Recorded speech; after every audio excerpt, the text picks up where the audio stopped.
Hello, everyone. Post on X today, Russia must end this war, which it itself started. President Trump, you say President Zelensky of Ukraine can end the war with Russia almost immediately if he wants to. Which is it? No, I think that's true. I think we're going to have a meeting. I think if everything works out well today, we'll have a trilat. And I think there will be a reasonable chance of ending the war when we do that. And is this the end of the road for American support for Ukraine? Is today's meeting deal or no deal? I can never say that. It's never the end of the road. People are being killed and we want to stop that. So I would not say it's the end of the road. No, I think we have a good chance of doing it. It's been almost 4 years now that a lot of people were killed last week. A lot of people last week. I mean, millions of people killed, but a lot of people last week for whatever reason. A big number, a lot of soldiers, on both sides. And I know the president, I know myself, and I believe Vladimir Putin wants to see it ended. And as you met with Putin on Friday, today you've got President Zelensky here. As you listen to Russia and Ukraine, which side has the better cards? Right? Well, I don't want to say that. I'm just here to be, look, this isn't my war. This is Joe Biden's war. He's the one that had a lot to do with this happening, and we want to get it ended. And we want it to end good for everybody. We want it to end good. The people of Ukraine have suffered incredibly. And to that point, President Zelensky, are you prepared to keep sending Ukrainian troops to their deaths for another couple years, or are you going to agree to redraw the maps? Thank you for your question. So, first of all, we live under each day attacks. That today have been a lot of attacks and a lot of wounded people, and the child was dead, small one year and a half. So we need to stop this war, to stop Russia, and we need support American and European partners, and we will do our best for this. So, and I think we show that we are strong people, and we supported the idea of the United States, of personally of President Trump, to stop this war, to make a diplomatic way of finishing this war, and we are ready for trilateral, as President said. This is a good signal about trilateral. I think this is very good. Thank you. Mr. President,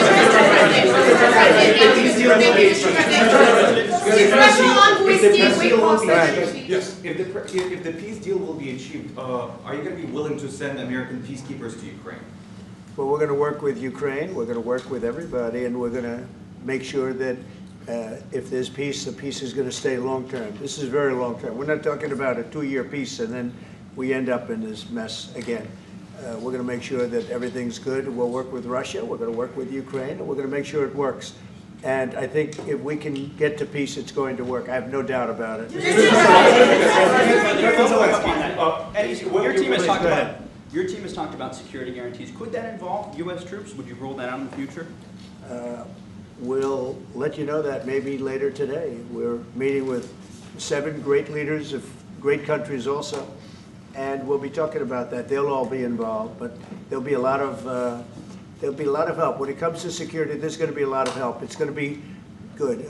They are first line of defense because they're there. They're Europe, but we're going to help them out also. We'll be involved. Mr. President, Vladimir Putin mentioned that the war will not end without addressing the root causes of this war.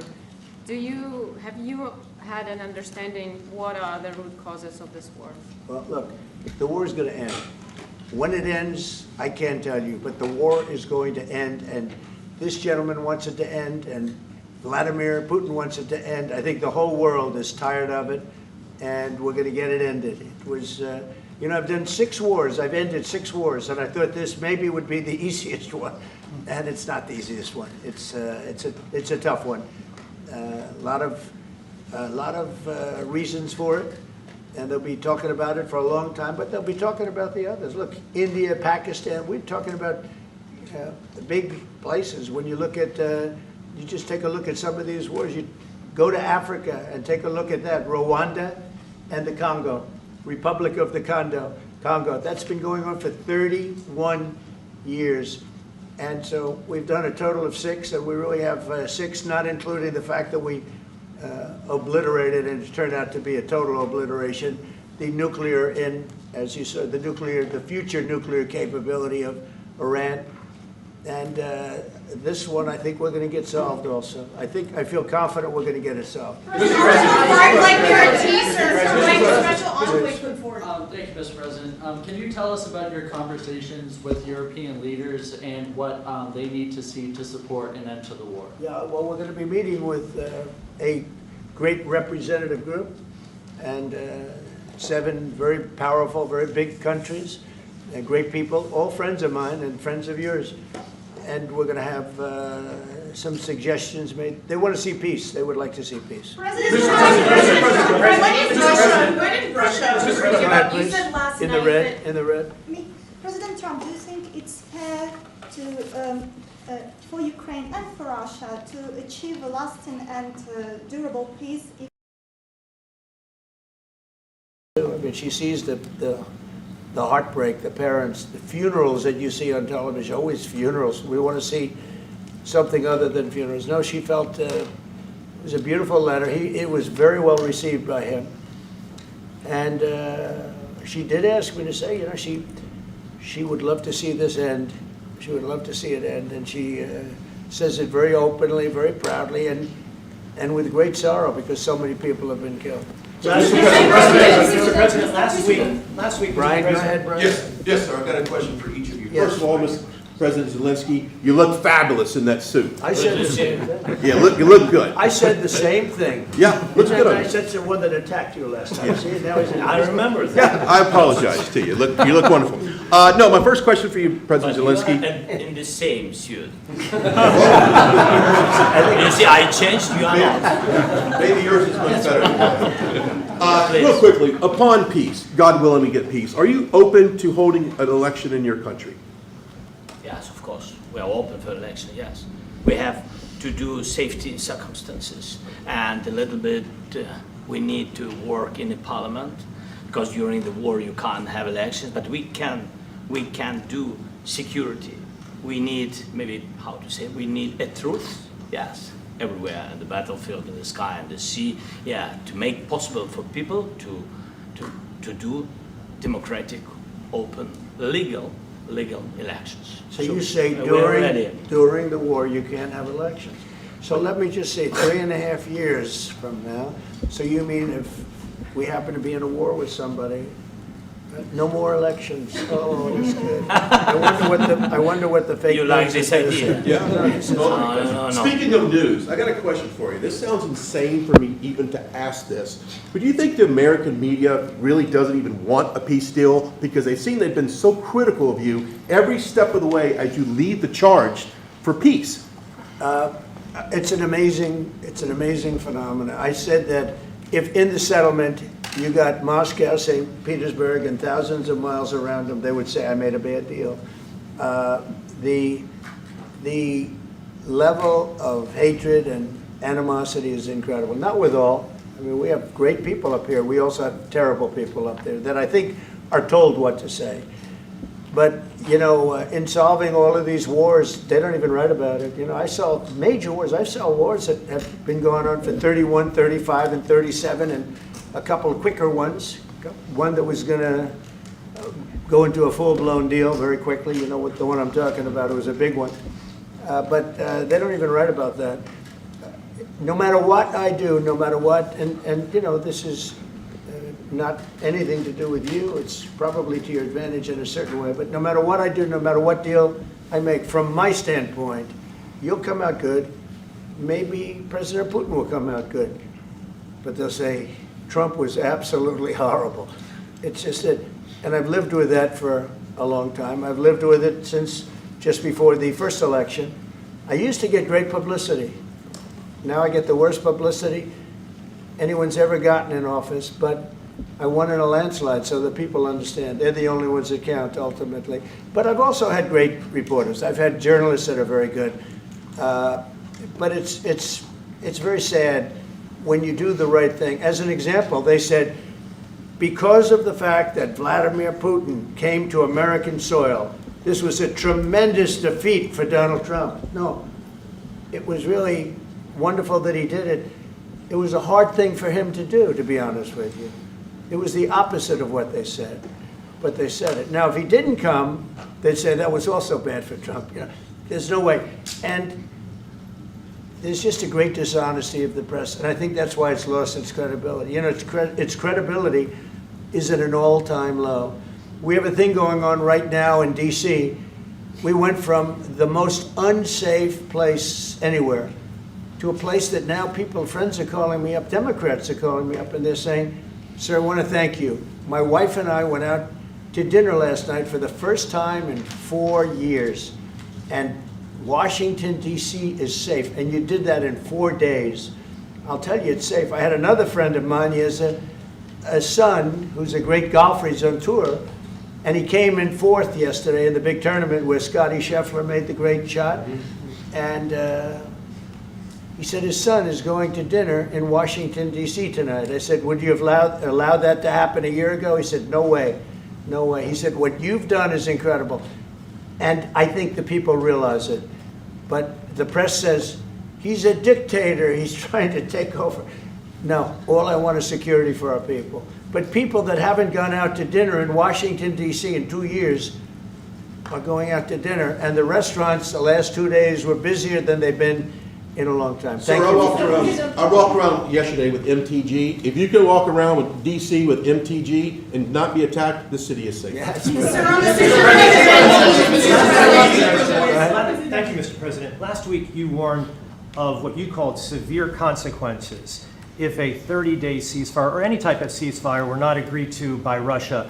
Will there be severe consequences? Does that change because of I your don't meeting think you with need a President Putin? ceasefire. You know, if you look at the 6 deals that I settled this year, they were all at war.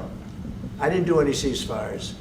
And I know that it might be good to have, but I can also understand strategically why, well, you know, one country or the other wouldn't want it.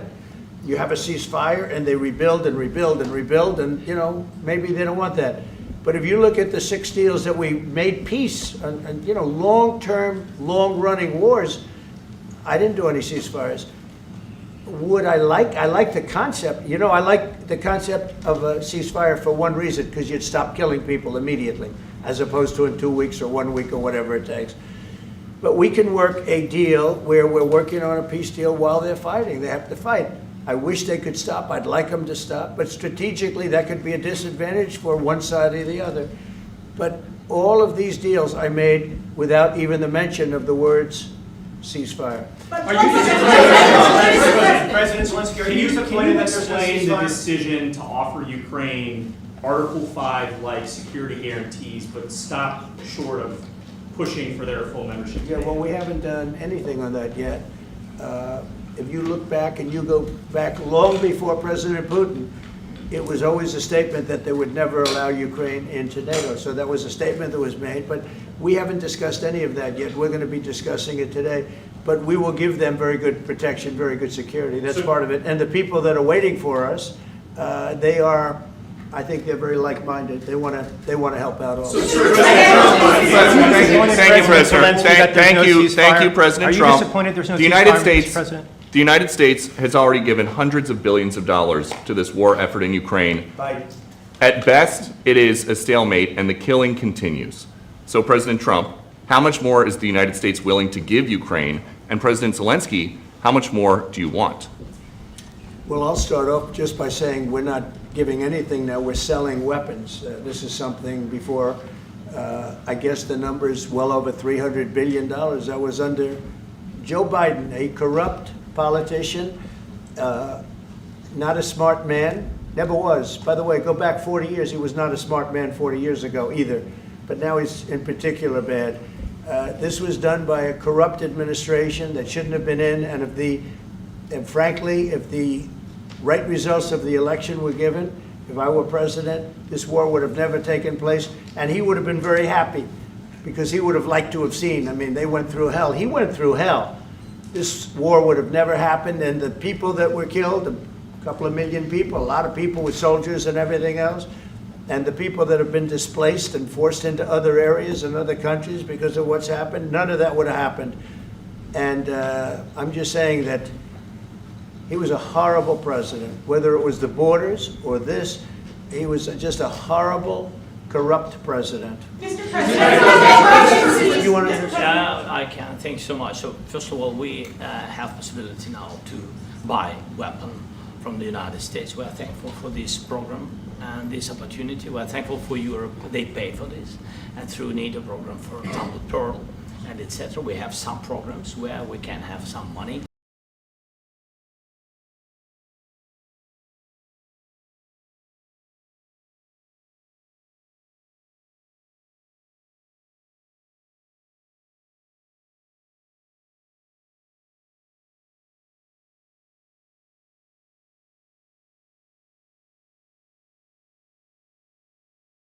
I think the good news, we make the best military equipment in the world by far. You mentioned the Patriots. How good are they? Systems. We have systems, they're literally 100% foolproof.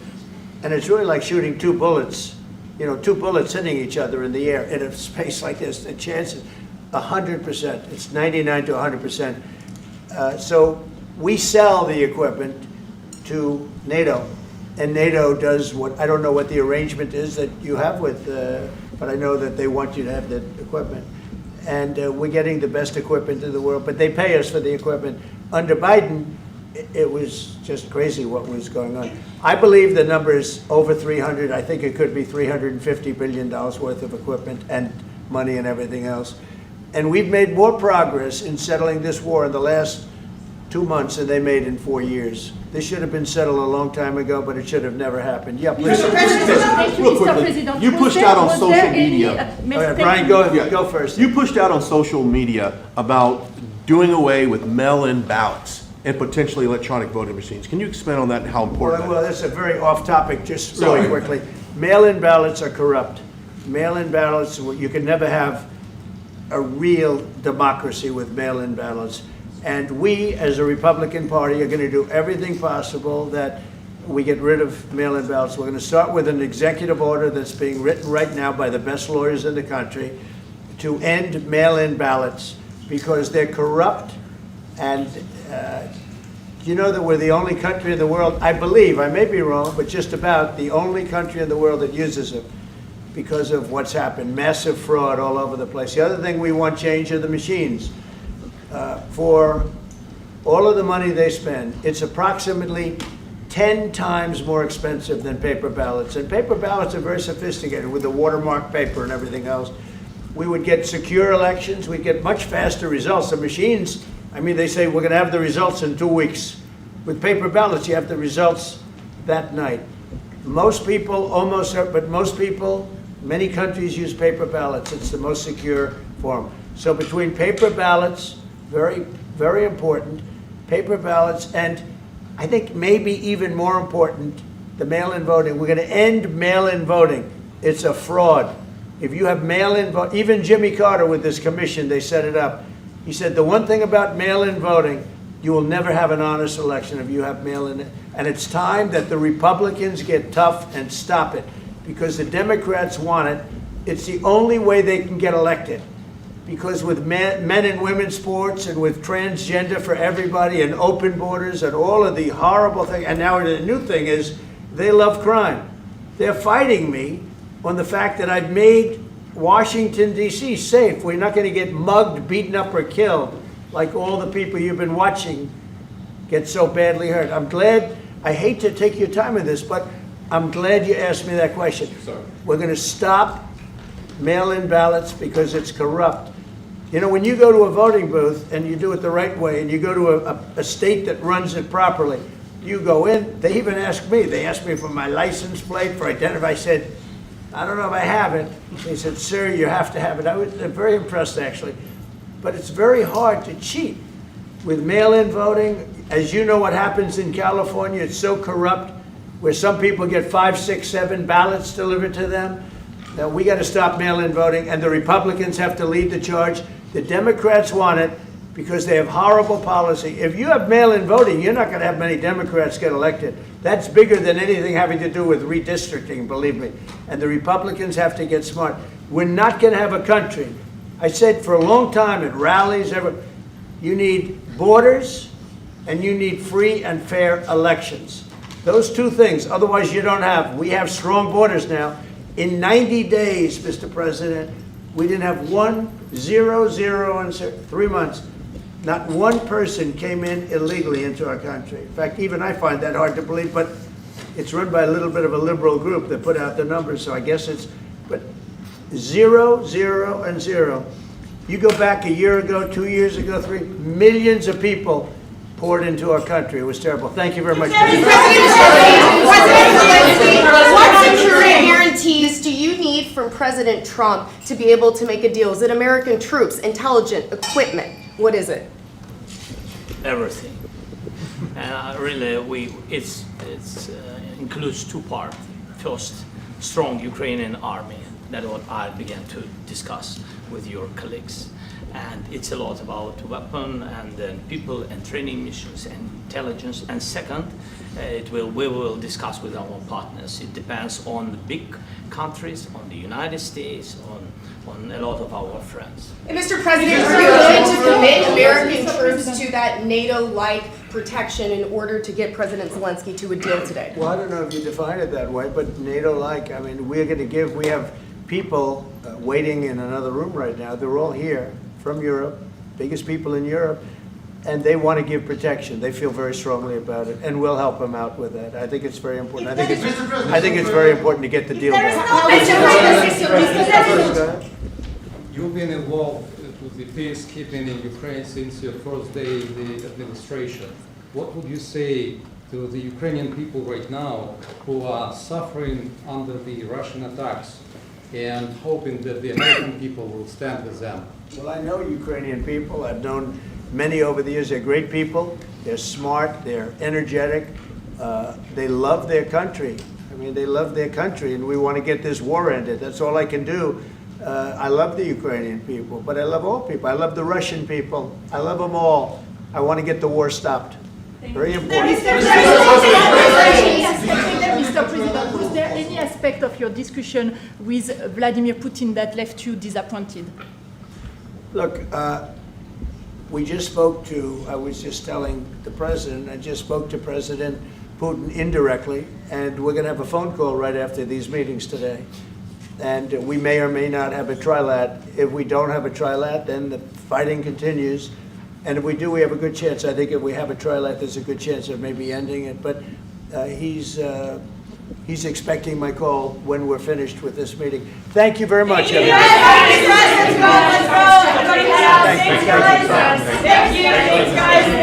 Let's go right on top with you. Let's go, guys. Thank you. Thank you, press. Let's go. Let's go. Move. Come on, guys. Let's go. Thank you, guys. Thank you, press. Thank you. Keep moving. Thank you.